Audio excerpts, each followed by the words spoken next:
the afternoon, can you sort of quietly exit so as not to disturb the speakers? I'm going to introduce to you Shannon Mayfield.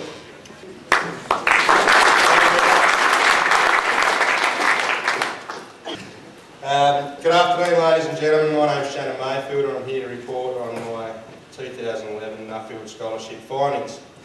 My study topic was livestock management systems with an emphasis on adding value to grain and crops through the use of sheep and lambs.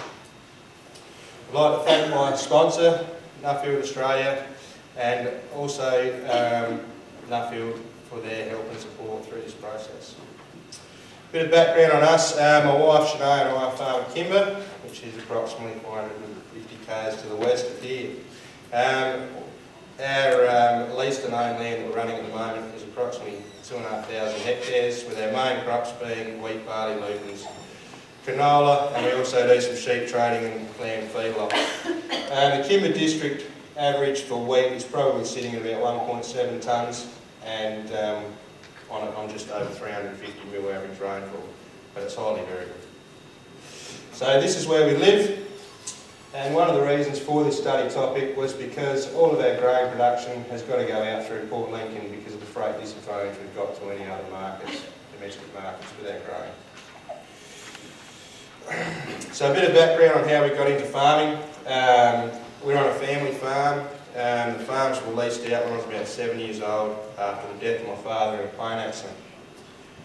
Mum leased those farms out, giving us kids the opportunity to ever come back to the farm if we saw fit. So in 2002, I went home to the farm and took on half the family farm and leased it out to my next door neighbour, who endeavoured to teach me the fine art of making something from nothing.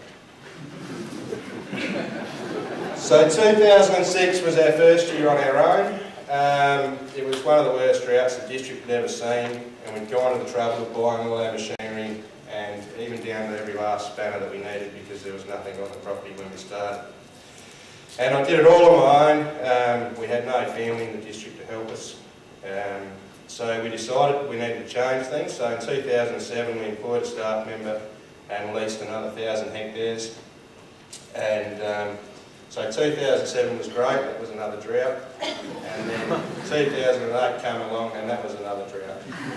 So by that stage we'd also leased another farm and we were trading through our business and using a lot of adjustment on other people's stables, about 10,000 head of sheep and lambs a year.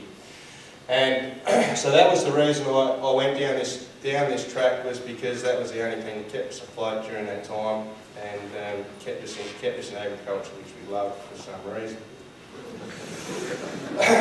So here's where we're at this year. This is this year's crop about 6 weeks ago, before the season dried off and got hot and windy. So that crop's still got the potential to probably go average, but it was looking really good before that. And if we can get a rain in the next week or so without too much more hot weather. So we departed on our Global Focus program in April, April. And we went to New Zealand for the Contemporary Scholars Conference, Brazil, Mexico, California, Canada, Washington, France and Scotland. This was one of the first farms that we visited in Brazil, and I found it just amazing to see such large scale undercover feedlotting in process. This farm was about 100,000 hectares. They had, I don't know how many hectares of processing tomatoes under irrigation there and sweet corn. And it was just one of those things that hit us straight off the plane, the size and scale of things. Brazil's current cropping arable land is estimated at around 65 million hectares, and in Brapa, who are the national research mob over there, estimate there's an additional 100 million hectares that could be converted from pasture to arable cropping country if they see fit. This is a photo of John and Kathy Campbell's place in Scotland, which I also found amazing to see. Large numbers of ewes, all shedded for the purpose of lambing, and having staff members there for 24 hours a day to make sure everything went okay. Their lamb price was a bit better than ours. So the aim of my individual study was to investigate means and methods of improving management of sheep in our business by utilising resources that are available to us in low range requirements. The First place I went was back to the U.S.A, and I went back to the U.S.A because on our Global Focus program we went through a lamb processing plant in California, where the lambs that were going through the plant were averaging 50 to 55 kilograms dress weight, and I just found that absolutely amazing. So I had to go back and see how they were getting those lambs to those sort of weights, and why were they getting those lambs to that sort of weights. Was it management? What was it doing? So I went to see this guy, who was Mike Harbour. He ran a 100,000 head lamb feedlot just out of Denver, about an hour out of Denver at Pregley, and yeah, he was doing things a little bit differently to the way we run our feedlot. We run ours through self-feeders. He was feeding every day, 2 to 3 times a day. We probably fill our feeders up once a week, which gives us the time to go on with our cropping and other things that we do. He was feeding corn and corn silage. He was running about 9 rations, so he was starting off with a very low amount of corn in the first ration and lots of silage, and changing that up to determine how much growth rate he wanted, and when the actual lamb plant could handle his lambs, like when his time slot was to deliver and what size he wanted to go in at. So he was finishing lambs to 75 to 100 kilograms, and the main reason for that was because he was buying them in at 45 to 65 kilos, because the psyche of the Americans is bigger is best, and they want to put as much value into each lamb that they've got. They've got no penalty for any heavy lambs, whereas ours is 32 kilos maximum here. So there's no reason for them not to keep stacking it on, and they get paid the same amount for fat as what they do for muscle. This photo's in here just to show the sheer scale of what some of these guys are doing. This guy was just down the road, and this is an 80,000 head feedlot capacity, and this is one little corner of it, and as you can see, there's a lot of lambs in there. Then I looked at some genetic stuff there with Lee Leachman of Colorado. He had a very interesting business model where he had an office and a car and a total investment of $20,000 in this stud that he was running, which he was claiming, and there was quite a few other people that were claiming it was one of the best red and black Angus studs in the world. So he was using other farmers on a share basis to breed his bulls for him. He was using their cows. He had no investment in cows.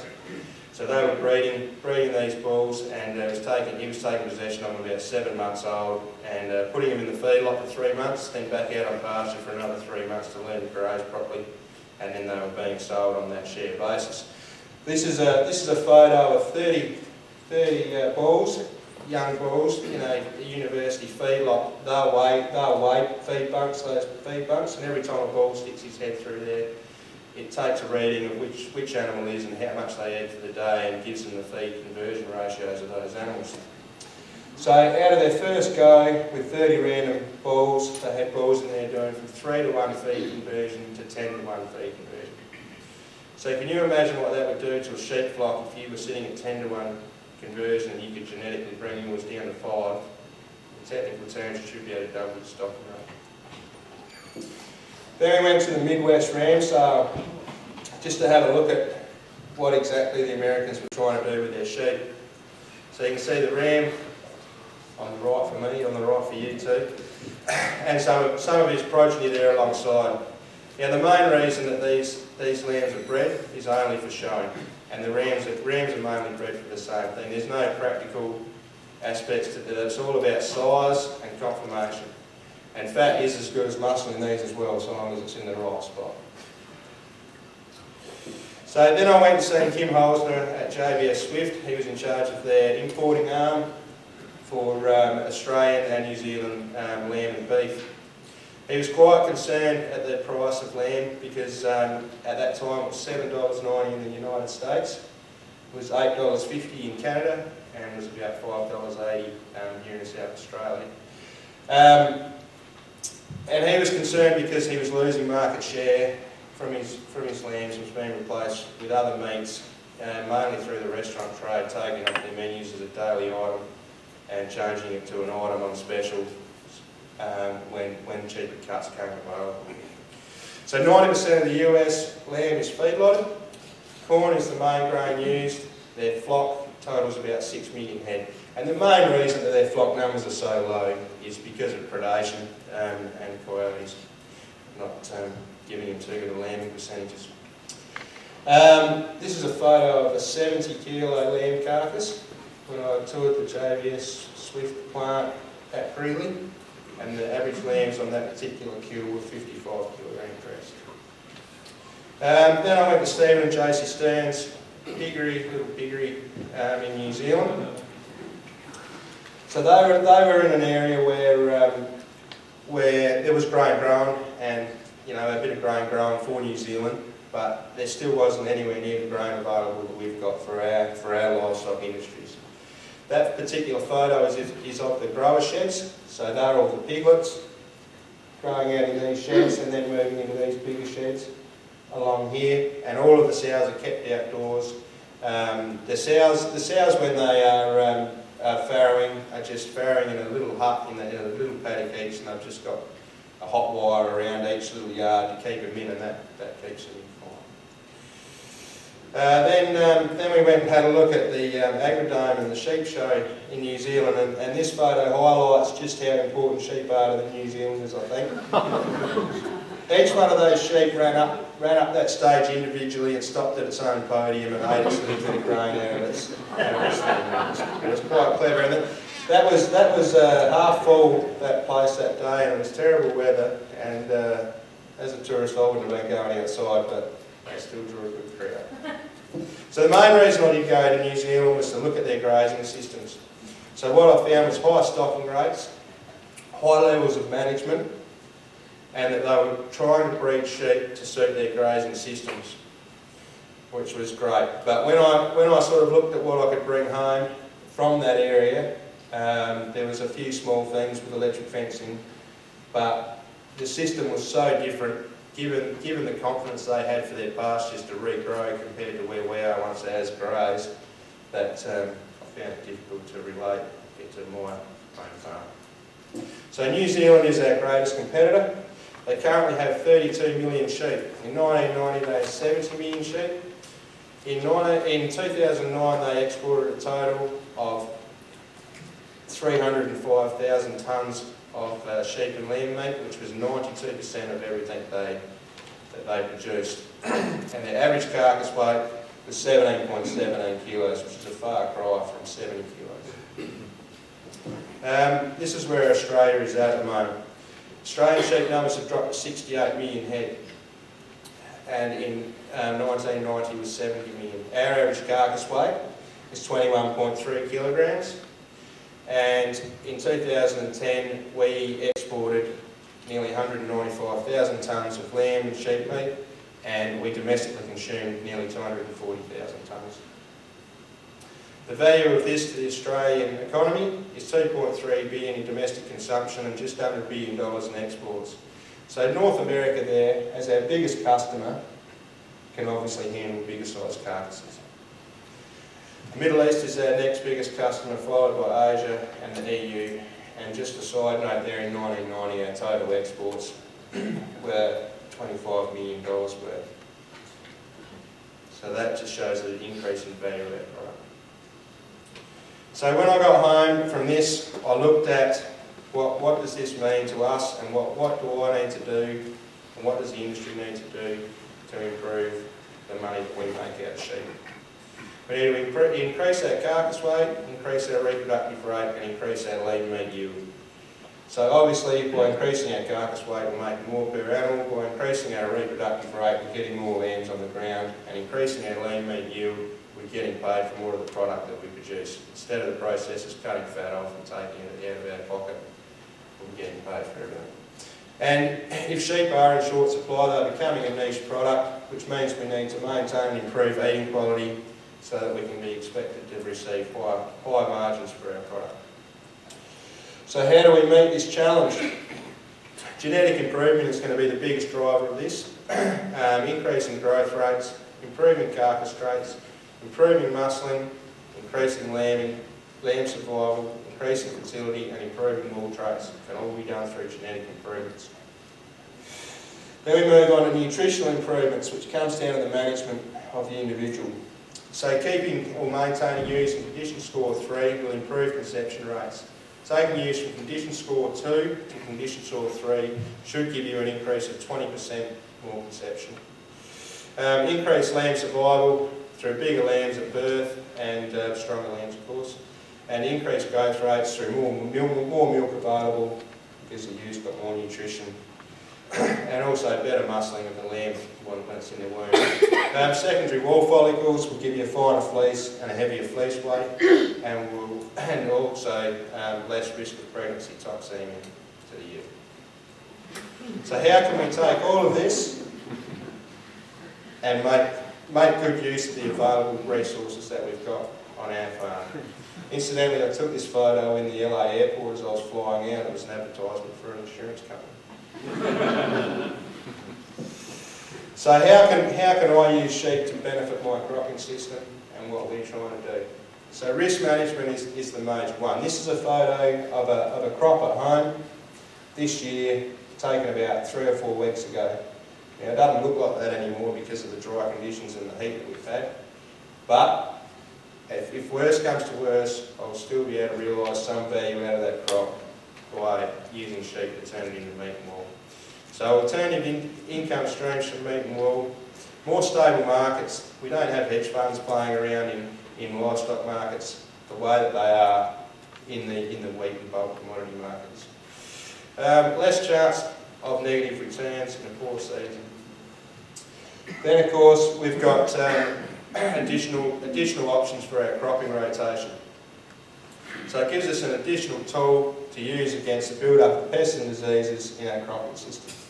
And also legume-based pastures can improve soil health and fertility. Adding value to crop residue. So turning crop residues into a saleable product. Once this header has been through that crop, we've realised the value of the grain, but we can also realise the value of what forage is left there, as well as unharvested and spilled grain. The sheep can also do a bit of a job on summer weeds, which can conserve some moisture and save on chemical expense. We can also graze our winter crops, our crops through the winter. So by grazing cereals and break crops, it allows our pasture a longer period of time to establish and get away and get some good growth, which in turn will give us more feed for the entire year and obviously give us more feed available at the end of the growing season while we're waiting for our stubbles to be available. So that should increase our whole farm stocking rate because we're spreading our sheep over larger hectares. And also it can reduce the amount of moisture transpired through the year by reducing the amount of foliage that's there and leave a little bit more moisture there for grain food, which would be handy at the moment. Value adding grain. We can create a stronger domestic market for our grain. It gives us another option instead of just export, especially for any grain that's out of spec and that is highly penalised through the export system. We can finish lambs to customer requirements. We can reduce the reliability on the world grain market, and we can improve the nutrition as we've spoken about. So my recommendations to the Australian sheep industry: attract young people to the industry. Sounds easy, doesn't it? All over the world, it's one of the biggest issues that agriculture's got. Doesn't seem to matter what sector, young people don't seem to be interested in it. But I think the second point, use technology to improve extension and research. We can also use technology to try and bring young people into the game and take the major physical labour out of the industry. But what I mean by using technology to improve extension and research is basically the fact that if I can use an iPhone app to tell how much food's on offer in the paddock, I'm much more likely to do it than what I am drive home, get the book out the cupboard and come back and try and do that process. Be proactive on animal welfare issues, provide feedback from, more feedback from processors so they can tell us exactly what we want and give us some guidance as far as what they want us to produce, and get more advice from consultants and less from untrained stock agents. A big thank you to my travelling group, and as one of the others said today, it's just a big shame that Rob couldn't be here today, and I'm sure it's a great loss to this audience to not hear him speak today. So a big thank you to those guys, we had some great times. Another big thank you to my wife Shannon, daughter Asher, who kept the home fires burning and the farm on track while I was away. I can't thank you enough. And I'd also like to thank New Farm for my sponsorship and Nuffield for their guidance and mentoring during this process. Thanks.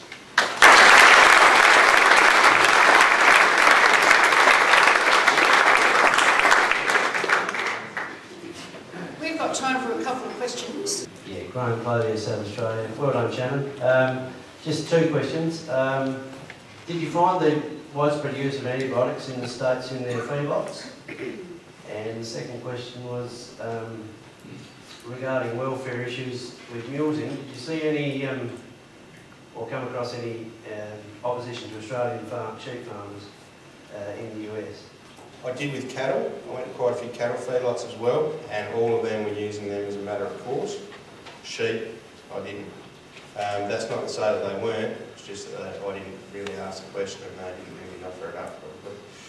But as far as mulesing goes through the US, I wasn't really in the sort of city areas that that sort of thing would be an issue. You're more talking to farms, so I didn't see any publicity or anything about it the whole time I was overseas. Yeah, Shannon, well done. James Walker from Longridge. Just a query, given the sheep at gestation of roughly 153 days, was there any technology or any people sort of advancing, leveraging the polyestrous trait of ewes overseas at all? I read that in your bio actually. No, I've got no simple answer for you. No, I didn't come across it at all. Okay, so just mainly annual production cycles? Yeah, everything that I seen was pretty much one year. Yeah. Brendan Smart. Shannon, congratulations on a good presentation. When I look at your figures here, 3 to 1 right through to 10 to 1 conversion of grain to beef or grain to meat, red meat, whatever it may be, and given the pressure that's coming, so we believe, or so we've been told, on food supplies around the world, will feeding livestock with these sort of ratios be sustainable? Will those grains be better used to feed consumers direct instead of via the wasteful process of turning them into red meat? And if so, then does that put greater value on the grazing systems that exist in, say, New Zealand and in many parts of Australia, so that the feedlot industry may be under real threat as a sustainable resource of red meat? It's a long question, Smart. I don't think the feedlot industry will be under threat, because I think that the balance between cropping and livestock will always be there.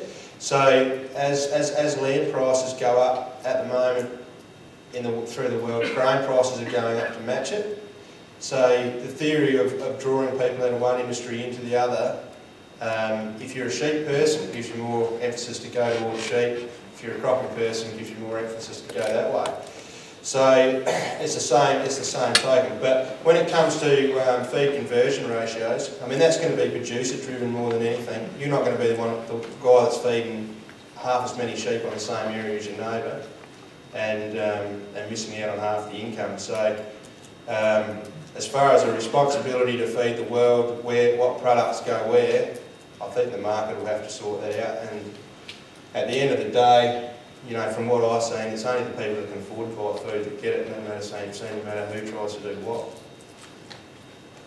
Don Harvey from New Zealand. The sufficiency ratio you talk about, how much of that is, do you think, based upon the fact that it takes 2 to 2.5 times as much energy to produce a kilogram of fat as it does a kilogram of protein? Now, that's what I found out 44 years ago, and it's interesting when you look around the world at different breeds, the different growth rates, where the low-fat animals grow that much faster.